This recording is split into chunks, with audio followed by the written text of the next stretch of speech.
Hello everyone, back again with movie and tune recap. Today, I'm going to explain an American-Japanese supernatural horror film from 2016, titled The Forest. Spoilers ahead, so watch out and take care. The movie starts in a forest where a woman is running and screaming for help, trying to escape from something. Then the story shifts to Sara Price, an American woman who gets a phone call from the Japanese police. They tell her they believe her troubled twin sister, Jess, is dead because she was last seen entering Aokigahara, a forest at the base of Mount Fuji in Japan, known as a place where many people go to take their own lives. Even though her fiancé Rob is worried, Sara travels to Japan to look for her sister, and she spends the night in a hotel.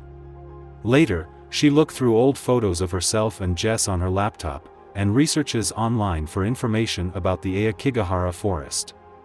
That night, Sara has a nightmare, and in the dream, she is in the basement of the house they grew up in.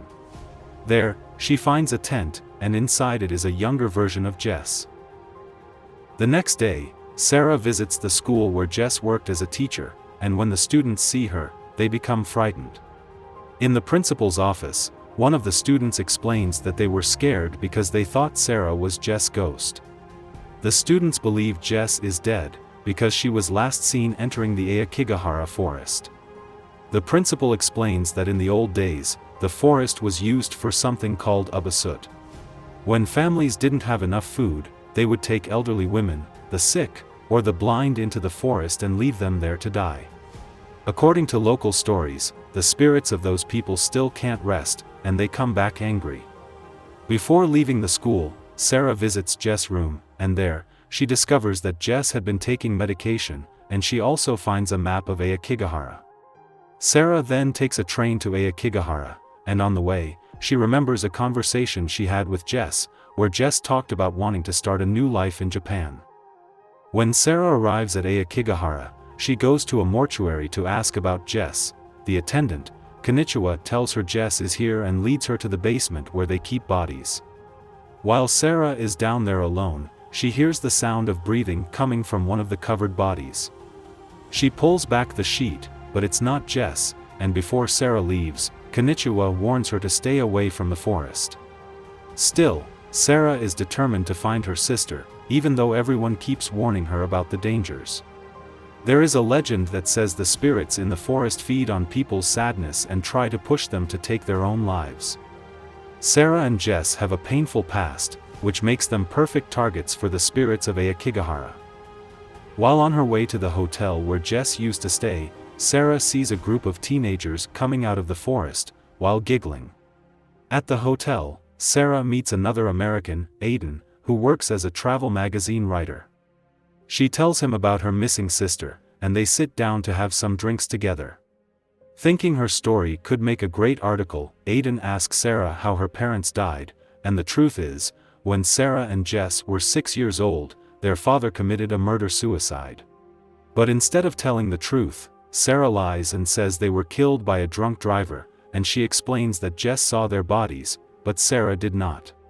Later that night, while walking to her room, Sara notices a flickering light in the hallway, and when she goes to check it out, she is suddenly startled by an elderly woman.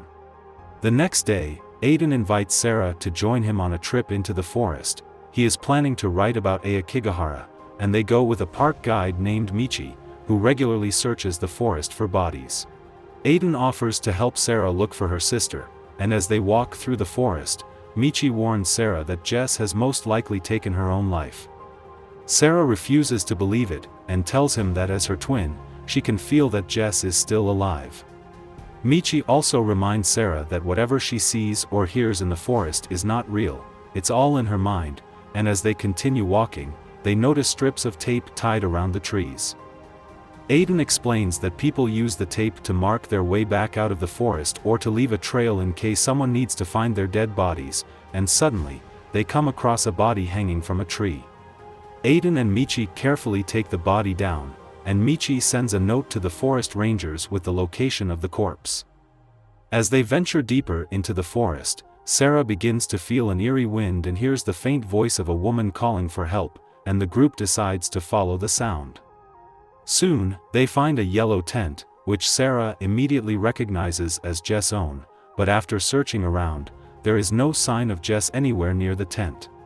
As night begins to fall, Michi suggests they leave a note for Jess and head back, warning that it's dangerous to stay in the forest overnight. However, Sara refuses to leave, still hoping to find her sister. Aiden decides to stay with her, and Michi promised to return for them in the morning before leaving.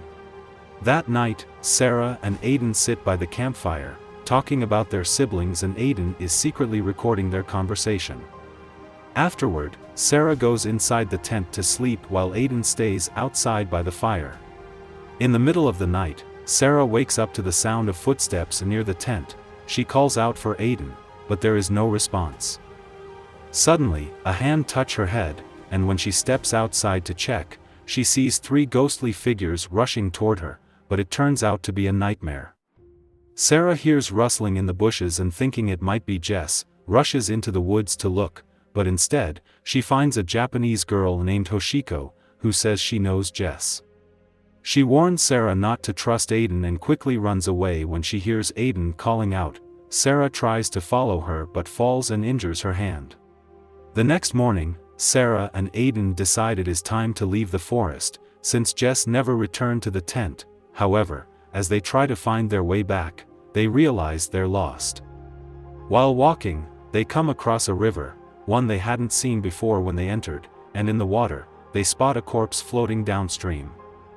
Moments later, Aiden's phone suddenly starts playing the recording of Sara's story about her sister, and Sara realizes Aiden stayed with her in the forest to get more details for his article.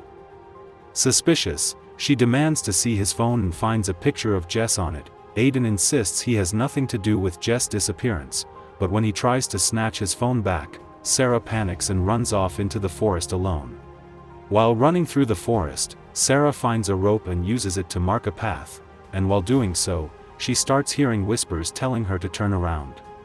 At first, she ignores them, but when the voice suddenly speaks right behind her, she panics and runs, and while fleeing, Sara falls into an underground cave and loses consciousness. When she wakes up, she realizes the cave goes deeper, so she decides to explore while hearing strange noises.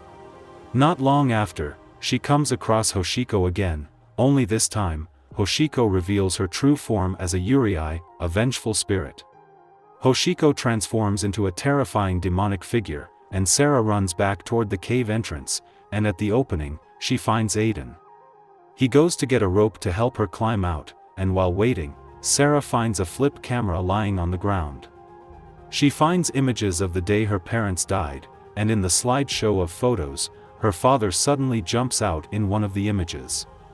Aiden returns with the rope and helps pull the frightened Sara out of the cave. He gives her his knife to prove he means no harm and tries to convince her to keep moving with him. Meanwhile, Michi returns to the tent and realizes Sara and Aiden are gone. He leaves to get a search party, and Sara's fiancé, Rob, arrives at Aokigahara to help search for them.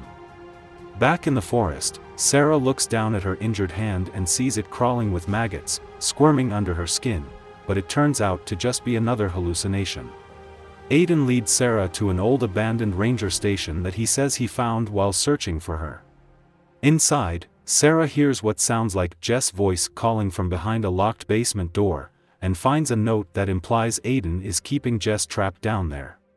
While Aiden works on the radio to call for help, Sara quietly grabs a small kitchen knife, and convinced that Aiden is dangerous, she suddenly attacks him. A struggle breaks out, and in the chaos, Sara stabs Aiden in the chest. As he dies, Sara realizes Aiden was never a threat. The photo of Jess on his phone, the voice from the basement, and the note accusing him were all hallucinations caused by the forest.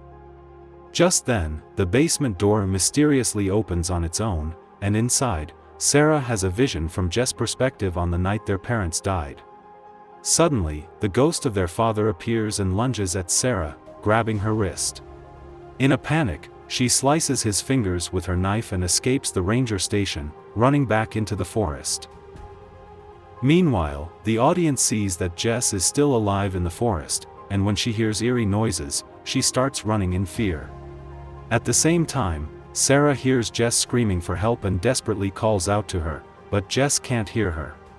Jess eventually finds the lights of the search party, who are preparing to leave the forest because night has fallen, and runs toward them. Back in the forest, just as Sara tries to reach her sister, she is stopped by Hoshiko. In that moment, Sara realizes the terrible truth: escaping the ranger station was only another hallucination. When she thought she was cutting her father's fingers, she had actually slashed her own wrists and is now dying from blood loss in the basement. As she succumbs to her wounds, the hands of a group of Yurei pull Sara beneath the forest floor.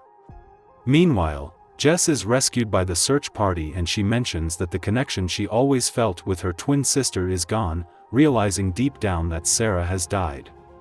As the search party leaves, Michi suddenly sees a dark figure at the edge of the forest and realizes that it is Sara who has turned into a vengeful Yurei, and the movie concludes. Okay guys, that's all the recap about The Forest from 2016. Thanks for watching, see you again in the next video.